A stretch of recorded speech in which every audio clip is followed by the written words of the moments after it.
Palabras de inspiración del pastor Bayless. Pablo dice, voy a llegar tan lejos que voy a hacer alarde de que no puedo hacerlo.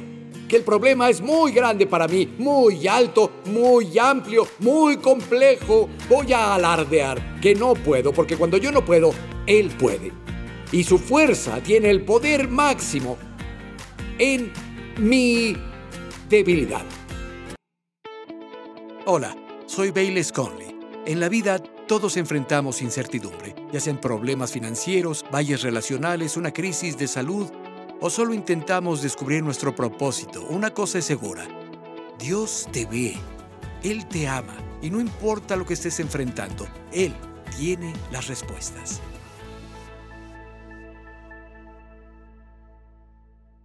Encuentren en sus Biblias, por favor, primer libro de Samuel, capítulo 30. Primero de Samuel, capítulo 30.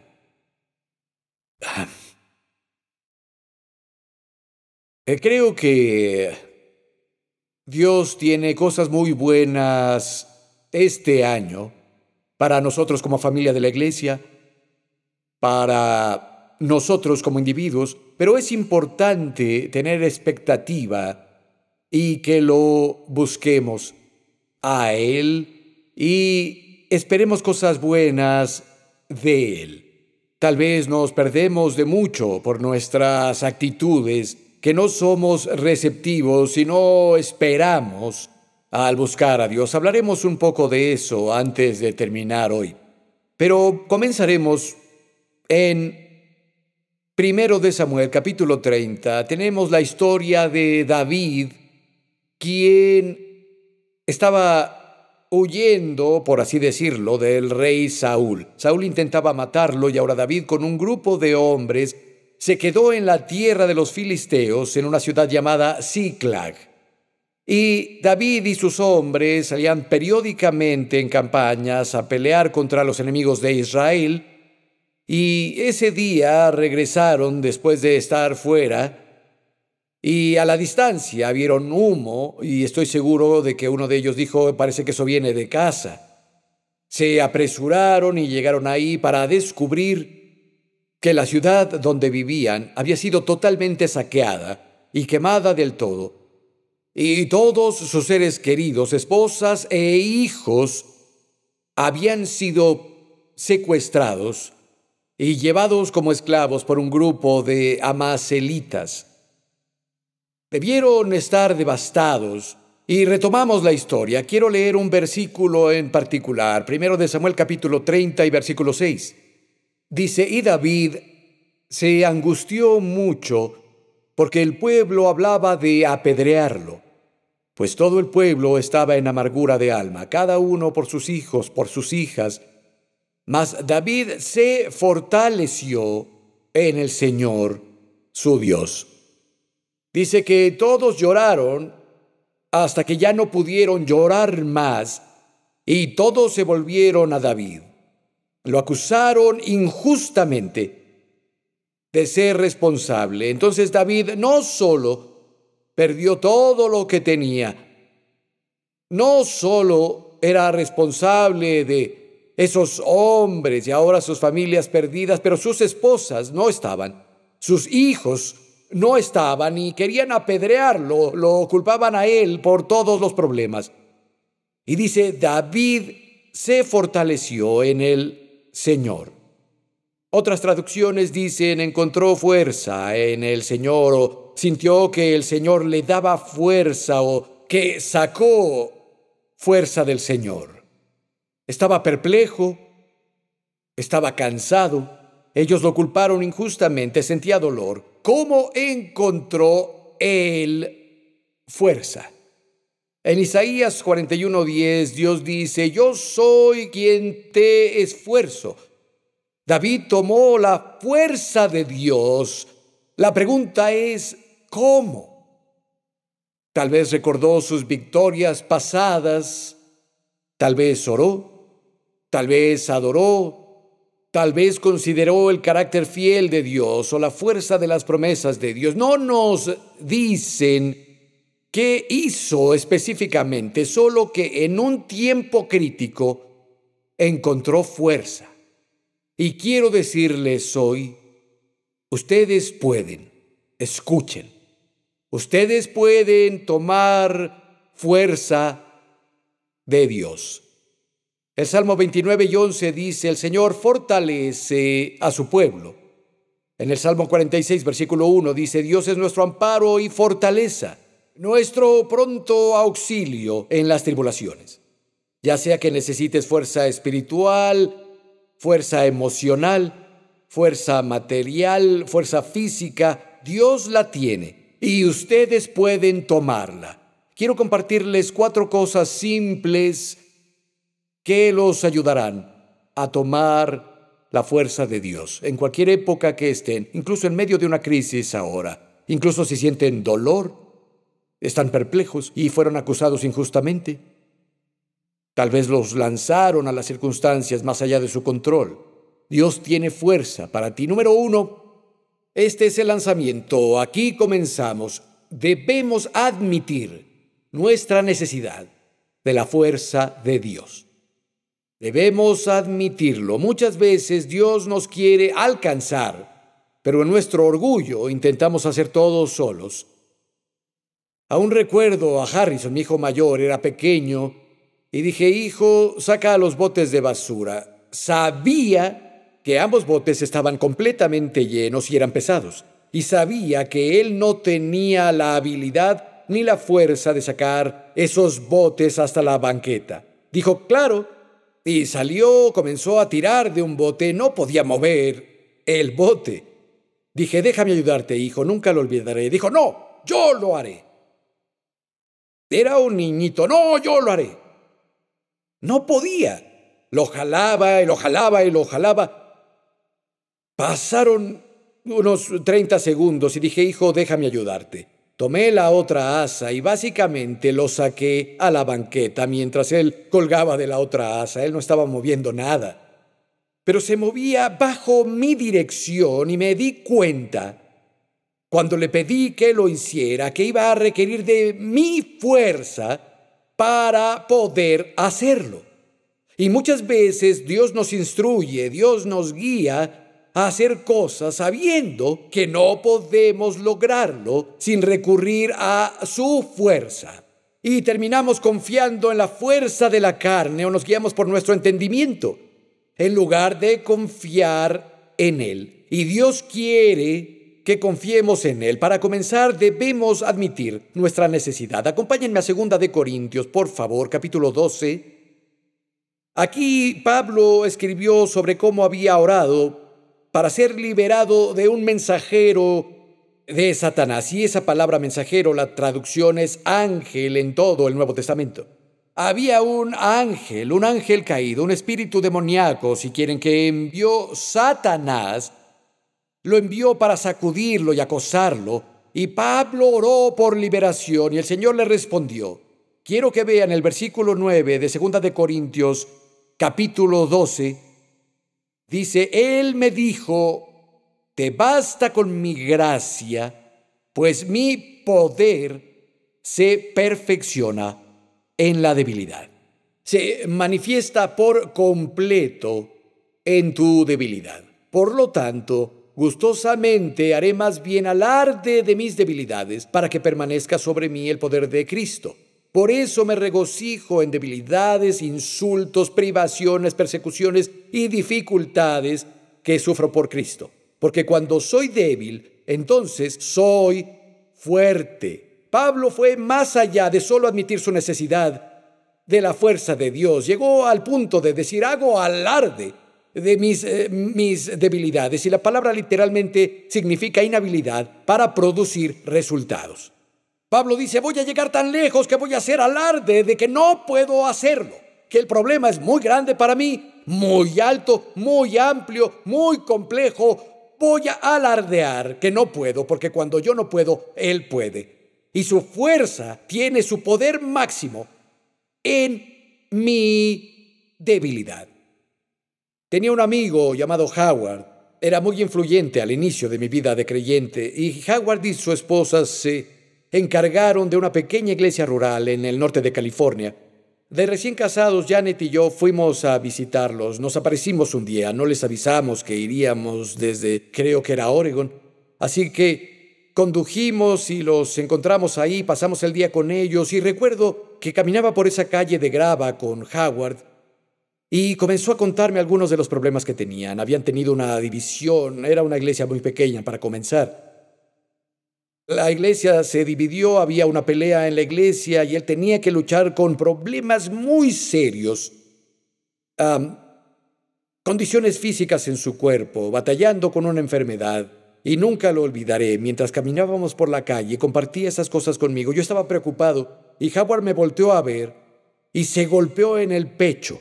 Nunca lo olvidaré. Dijo, pero no estoy preocupado, porque tengo una sentencia de muerte sobre mí. Se volteó y siguió caminando. Supe de inmediato que se refería a las Escrituras.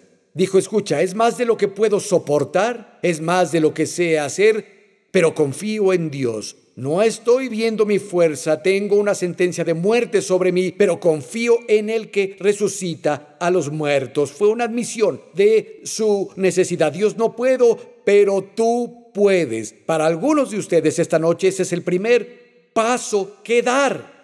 Decir, Dios, no puedo hacer esto, pero te veo a ti.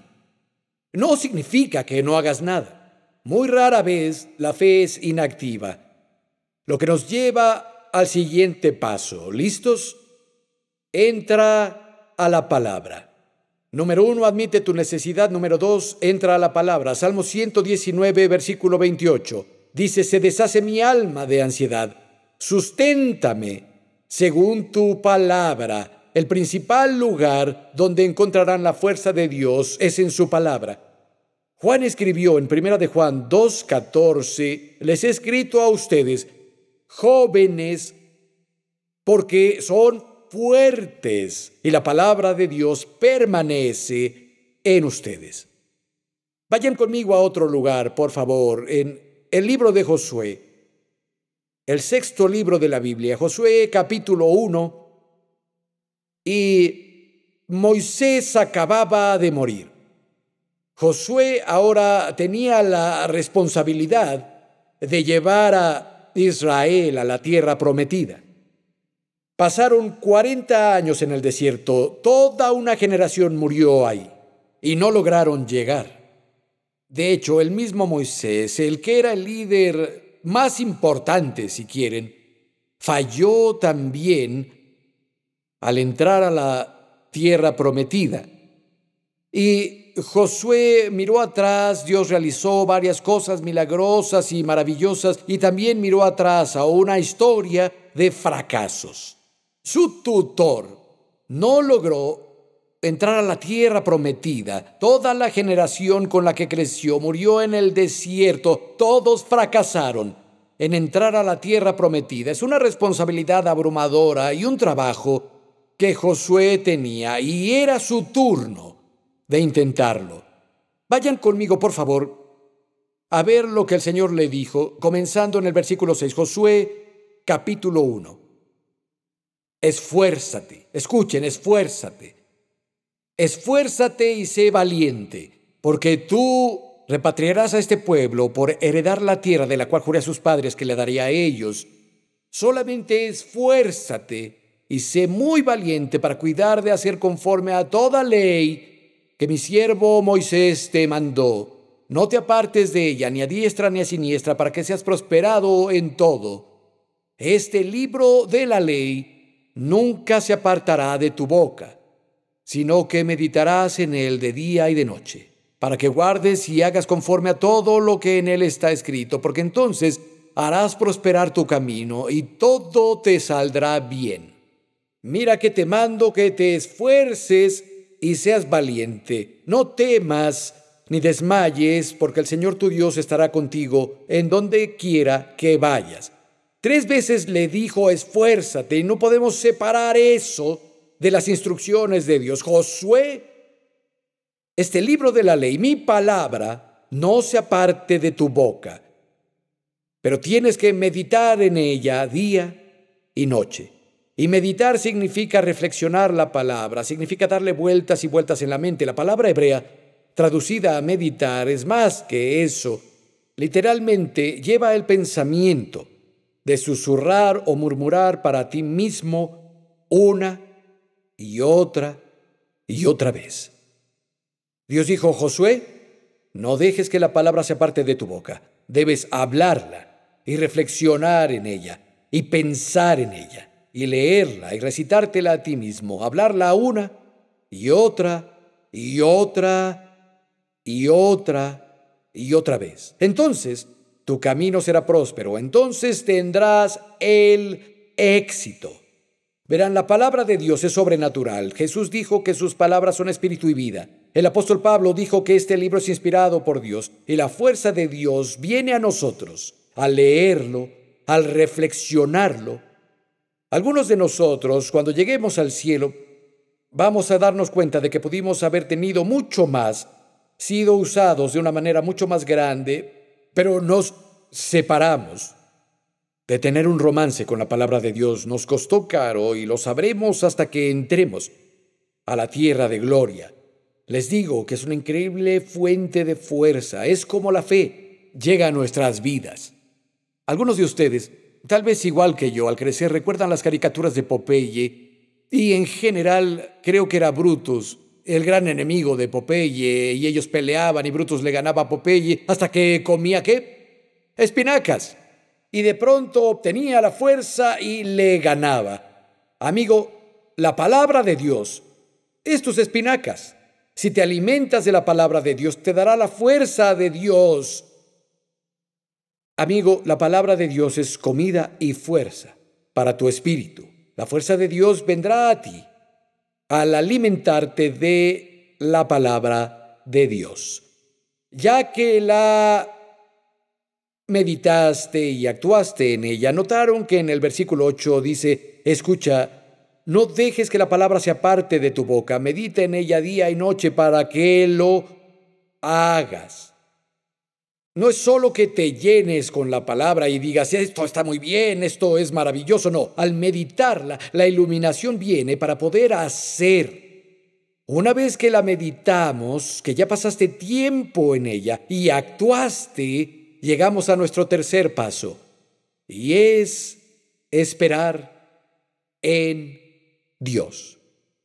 Esperar pacientemente, con esperanza, con expectativa.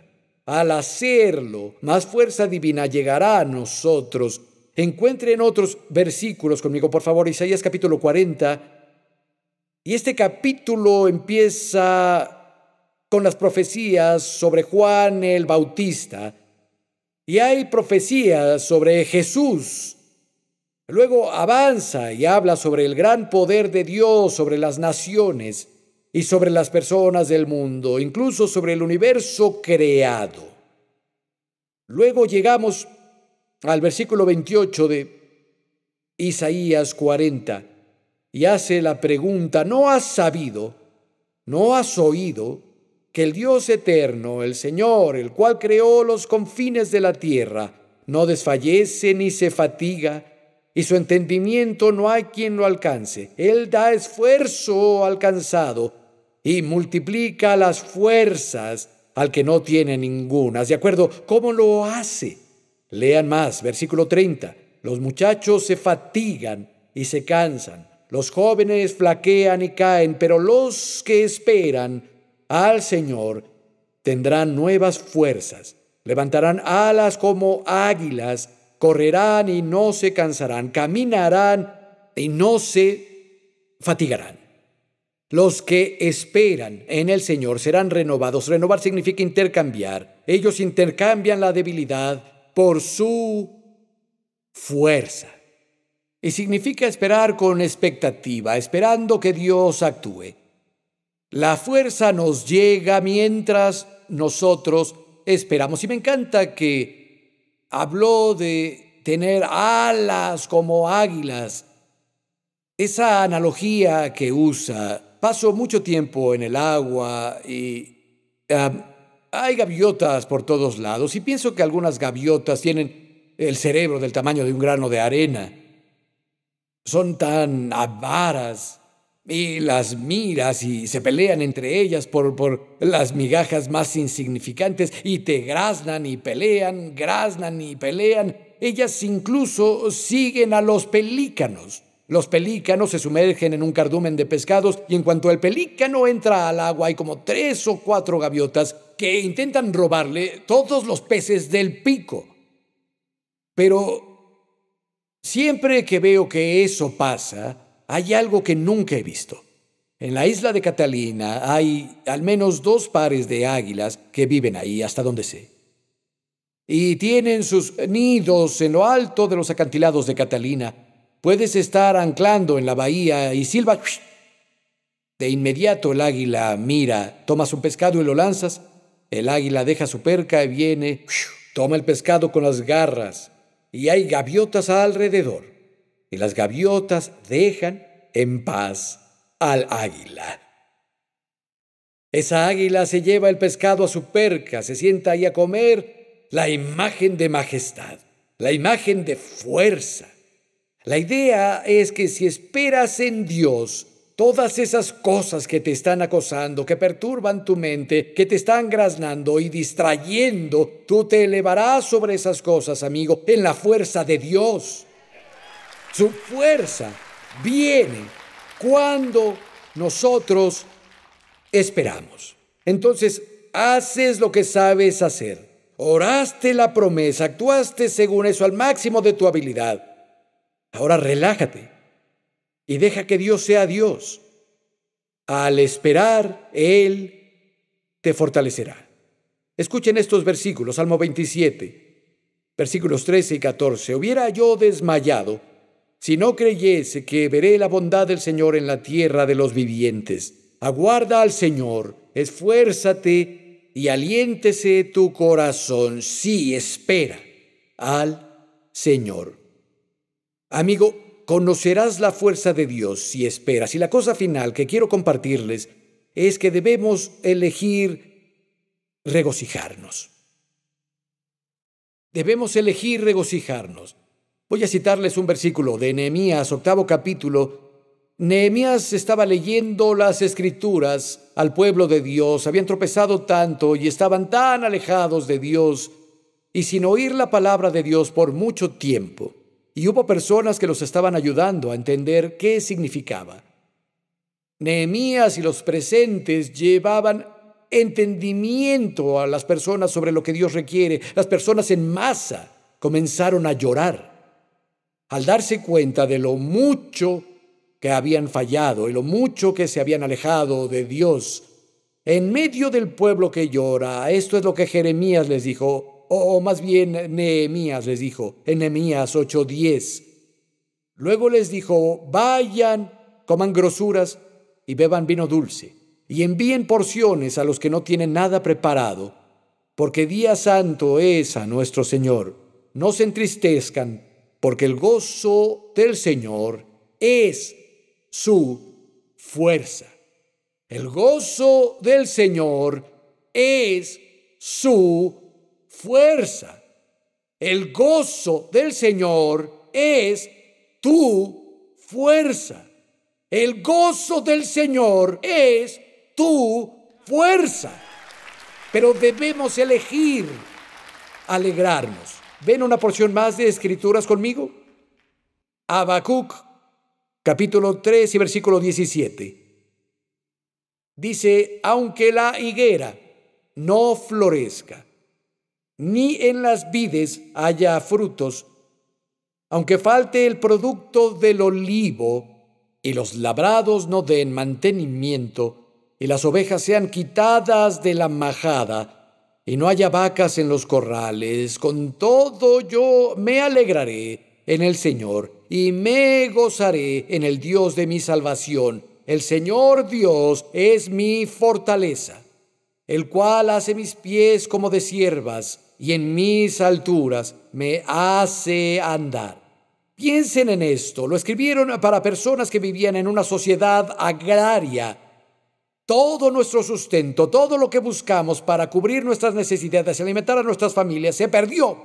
Devastación, vacío. Pero me regocijaré En la peor de las circunstancias lo haré. Tomaré la elección de regocijarme, porque el gozo, amigo, no depende de las circunstancias. Podemos tener gozo a pesar de lo que suceda. Y generalmente, si consideramos las cosas, siempre hay algo de lo que podemos regocijarnos. Ahora, tal vez tienes cuentas sin pagar, hijos descarriados, una enfermedad prolongada. No te regocijas por esas cosas, pero puedes regocijarte en esas cosas. Regocíjate porque Dios tiene una respuesta y no estás atrapado, sino por otra cosa, por sus nombres están en el libro de la vida del Cordero. En el peor día aún te irás al cielo. Y cuando elegimos regocijarnos, la fuerza de Dios viene. El gozo del Señor es nuestra fuerza.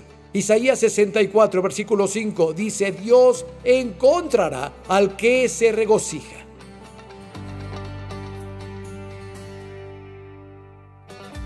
Amigo, es cierto, Dios nos encuentra cuando nos regocijamos. Y pienso en Jesús mismo.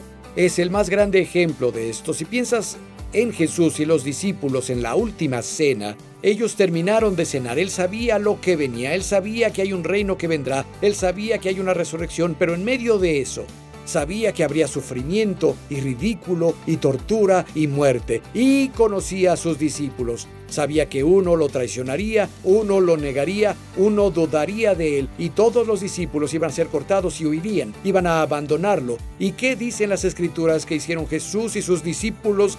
Antes de que salieran, cantaron un himno. Literalmente se llama el Gran Jalel, Salmo 113 al 118. Tradicionalmente cantaban eso en Pascua. Y las últimas palabras que Jesús cantó antes de salir a enfrentar a sus enemigos en el jardín del Getsemaní fueron: bendito el Señor es bueno. Amigo, quiero decirte, puede parecer que las cosas salieron mal para ti, pero el Señor es bueno. Podrías levantar las manos ahora y decir: gracias, Jesús. No es tan difícil hacerlo. La presencia de Dios viene, se entrona en los cantos de la alabanza de su pueblo. De hecho, voy a orar por ti ahora. Padre, te pido por el que está luchando, el que siente que no tiene fuerza. Te pido, Señor, que les infundas fuerza interna por el poder del Espíritu Santo. Señor, te pido que les des una señal de bien, incluso si ahora que hablo con ellos es una confirmación de que los escuchaste y los ves. Señor, te pido que los levantes en el nombre de Jesús. Amigo, pasa un tiempo adorando a tu Creador. Para terminar, quiero darles las gracias a todos los que apoyan esta transmisión y se unieron a nosotros en esta misión de llevar un Jesús vivo a un mundo moribundo. Amigo, no podríamos hacer lo que hacemos sin socios como tú. No podríamos llegar a tu hogar si alguien no hubiera orado y alguien hubiera pagado los gastos. Desde el fondo de mi corazón quiero agradecerte. Gracias, gracias. Dios te bendiga. Para más información e inspiración, entren a respuestasbc.com.